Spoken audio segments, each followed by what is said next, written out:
Порывы ветра до 20 метров в секунду, дожди и ночные заморозки. В Астане такая погода держится вот уже несколько дней. Городские больницы переполнены пациентами. С начала осени около 500 случаев ОРВИ. В столичную клинику номер 2 с диагнозом пневмония ежедневно обращаются 35 человек. Половину госпитализируют в срочном порядке. Студенты у меня лежат, да?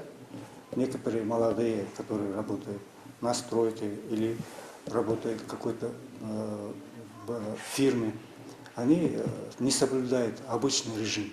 Вот. Режим, гигиену, это в первую очередь. Значит, они выходят просто после душа гулять в Хан-Шатыр.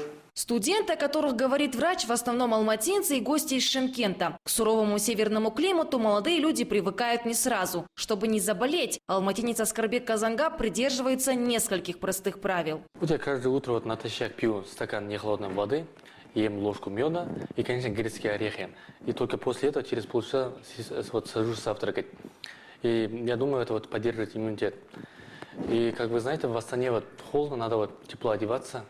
Тут уже вообще давно не лето. Единственный верный способ предупредить простуду – избегать сквозняков, массового скопления людей и общения с потенциальными носителями вирусов, говорят врачи. Народная медицина же предлагает свои способы, самый распространенный из которых – фитотерапия. По прогнозам синоптиков, эти выходные в Астане будут самыми холодными в сентябре. Температура ночью опустится до 5 градусов мороза. Айжан Тимирбаева, Бауыржан Кажаканов, телеканал Алматы, Астана.